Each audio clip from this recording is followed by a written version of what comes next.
Liftoff. Liftoff of the space shuttle, and the shuttle has cleared the tower. What is the final frontier? Space. Space. Final frontier. Space, the final frontier. These are the voyages of... I love it. Houston, can you identify the objective of this line of inquiry? Just need to adjust the camera here. I'm not Houston, but yeah, Abraham. Houston, I'm not Abraham. I am Tom. You can read my tag over here by my glove. Right, Major, and I am not Houston, but no, I mean Abraham in Genesis is the objective of my line of inquiry. Genesis 12. Abraham was a real final frontier kind of guy, the first one. Affirmative, Houston. You mean Lech Lecha? Yes, Tom, yes, Lech Lecha. And the Lord said unto Abraham, Get thee out of thy land, and away from thy birthplace, and from thy father's house, unto a land that I will show thee. Genesis 12:1. Nice! And of course you know the Kabbalistic interpretation of that verse from Genesis, from the Zohar, the Book of Splendor. Negative, Houston. Zohar, not part of the training. Don't mind me, I just need to get this darn thing. On a simple grammatical level, Lech Lecha is just an emphatic way of saying, go ahead, go for your own sake. But taken quite literally, Lech Lecha means go to yourself. To yourself, meaning you yourself are the mission destination? Precisely. Abraham was invited by God to leave his homeland in Ur Kasdim and his father's household in order to trek to that land promised to be the place where he'd find his truest self. Did you say trek? Indeed. Hislav Ita. Then, Houston, we got a problem here. You've got a problem, Houston? Like a technical problem? Oh gosh, I better call NASA or something. Negative, I got it. Problem is, if Abraham was the first man to boldly go where no man had gone before, then how would he find himself there where no man had boldly gone before? Oh, that, right. Huh. Well, Tom, it's a question of innermost identity. Innermost, as opposed to just inner? I just need to do this while we're talking. I'm listening. No problem. Yes, your inner identity is who you are deep down inside, or high up. In any case, initially you're not in touch with your inner self for various psychological or sociological reasons.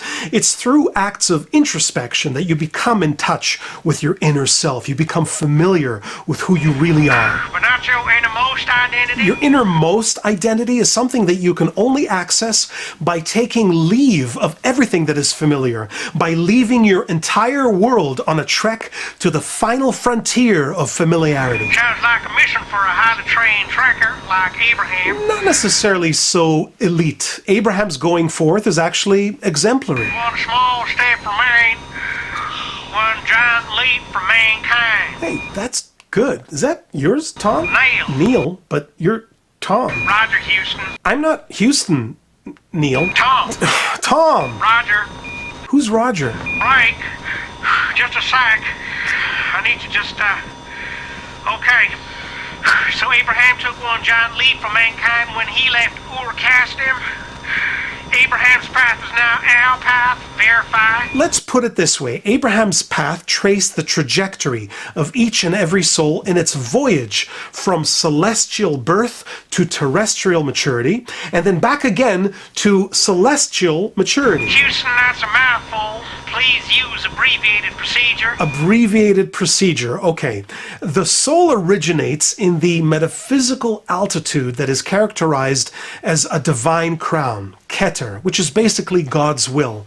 And at birth, the soul is told, go forth from Keter. Get thee out of thy land. And keep going and descending away from the celestial zone in which spiritual substance, ideas are born, chokhmah, or seminal wisdom. And away from thy birthplace. And keep descending still away from the womb-like zone in which spiritual substance gestates and develops, bina, or complex understanding. From thy father's house. Until you finally reach the physical world. Unto a land. Exactly, corporeality, life in the body. And it's precisely in this embodied state, rather than in the original pure spiritual state, that the soul perceives and cleaves to the divine self, the divine I. That I will show thee. You sure there was no Kabbalah in those NASA training sessions? Affirmative. Affirmative, there was Kabbalah. Negative. Affirmative, negative, negative, affirmative.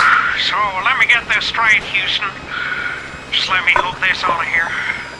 So Abraham's trek from Ur-Kasdim to the Promised Land was basically a kind of real-life prototype for each soul's voyage from, how'd you put it, celestial birth to terrestrial maturity. And a second voyage in the other direction to a celestial maturity. I don't copy, Houston. Can you de-abbreviate? Once the soul has made a safe landing on terra firma, You mean once the soul in the body is born into worldly existence? it gets a new mission from ground control, a second Lech Lecha, in which the soul is now required to make an ascent away from the gravitational pull of physical existence in order to reach the celestial zone in which it, the soul, now that it's alive, finally reaches its truly final frontier. The soul is launched into space? It goes through the same stages of emigration that Abraham went through. It gets out of the restraints imposed upon it by the desires of the body. Get thee out of thy land, It breaks away from all the habits developed from childhood. and away from thy birthplace. And finally, it breaks away from the unhealthy aspects of the basic education it received at home. From thy father's house, copy that, Houston. And the soul finally arrives at its innermost self, beyond the final frontier, beyond space, beyond time, just the soul alone and the Holy One, blessed be He. Your trajectory is right on mark. Wilco Houston, commencing countdown, engines on. Check ignition, and may God's love be with you.